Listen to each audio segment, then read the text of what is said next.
चलिए बेटा, ये आपका पहला पाठ है, रासायनिक अभिक्रियाएं एवं समीकरण।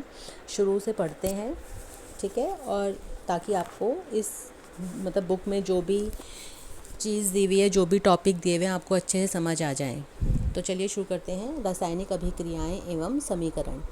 अपने दैनिक जीवन की निम्नलिखित परिस्थितियों पर ध्यान दीजिए और विचार कीजिए, क्या होता है जब गर्मियों के कमरे के ताप पर दूध को खुला छोड़ दिया जाता है ना। गर्मियों में क्या होगा, अगर हम दूध को खुला छोड़ देंगे तो वो ख़राब हो जाएगा, फट जाता है दूध। दूसरा है, लोहे का तवा, तसला या कील को आर्द्र वायुमंडल में खुला छोड़ दिया जाता है तो क्या होता है, उस पर जंग लग जाता है। आपने कभी देखा होगा, आप जब लोहे का जो तवा है मांझ के रखते हो, जब वो सूख जाता है तो उस पर आपको एक भूरी भूरी सी परत दिखाई देती है ना।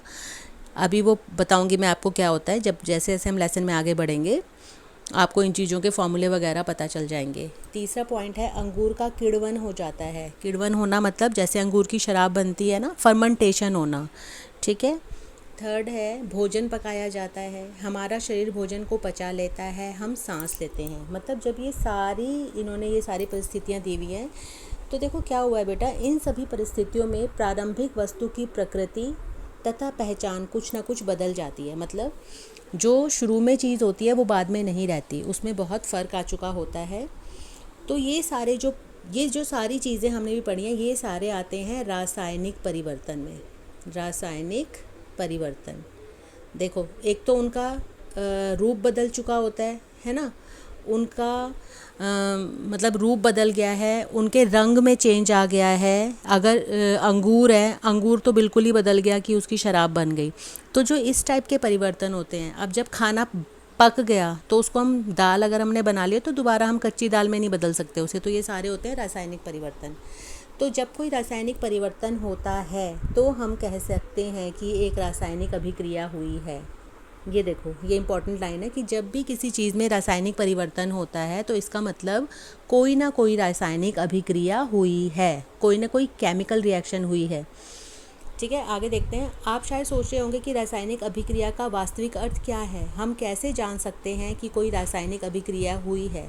इन प्रश्नों के उत्तर पाने के लिए हमें कुछ एक्टिविटीज़ करनी है, ठीक है। जैसे बेटा पहला क्रियाकलाप आपको दिया हुआ है कि इसमें क्या है कि 3 से 4 सेंटीमीटर लंबे मैग्नीशियम रिबन, ये वो है बेटा जो मैंने धातु और अधातु की सबसे पहले एक वीडियो भेजी थी आप लोगों को, उसमें देख लेना कि मैग्नीशियम रिबन को जब जलाया गया है तो मैग्नीशियम ऑक्साइड बनता है, ठीक है। सफ़ेद सफ़ेद पाउडर बनता है और उसको इन्होंने कांच के ग्लास में इकट्ठा किया हुआ है।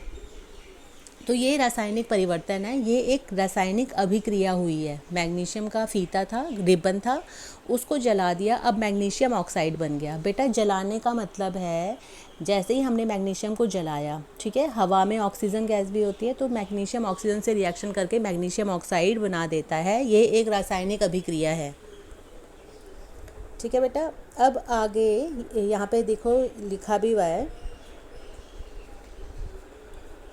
जैसे जैसे मैं आपको पढ़ा रही हूँ ध्यान से आप, ये बुक है आपके सामने, समझते जाओ।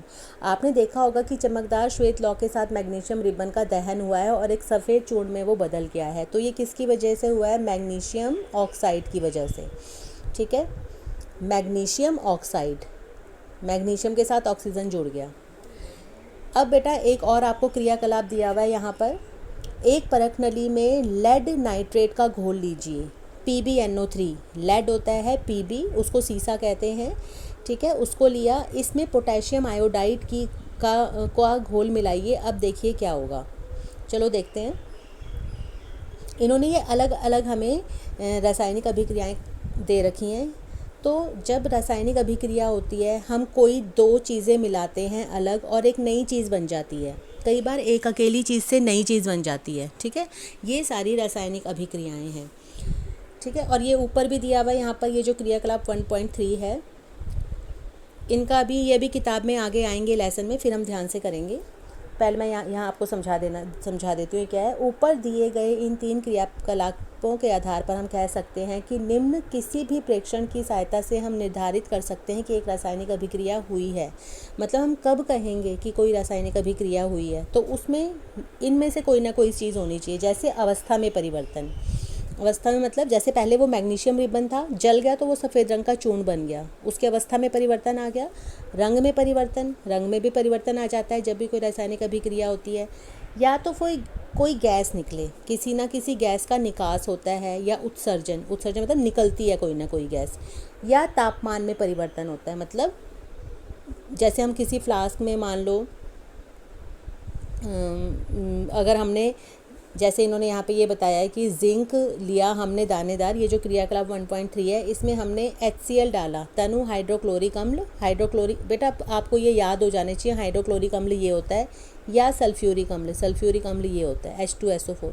जब भी इस टाइप की रिएक्शंस होती है ना बेटा, आप कभी फ्लास्क पे हाथ लगा के देखना, वो गर्म हो जाता है, ठीक है, तो इसका मतलब उसके ताप में परिवर्तन हुआ है। तो इन चारों चीज़ों में से कोई भी अगर चीज़ होती है किसी अभिक्रिया में, तो हम कहेंगे कि ये रासायनिक अभिक्रिया है, इसमें रासायनिक परिवर्तन हुए हैं।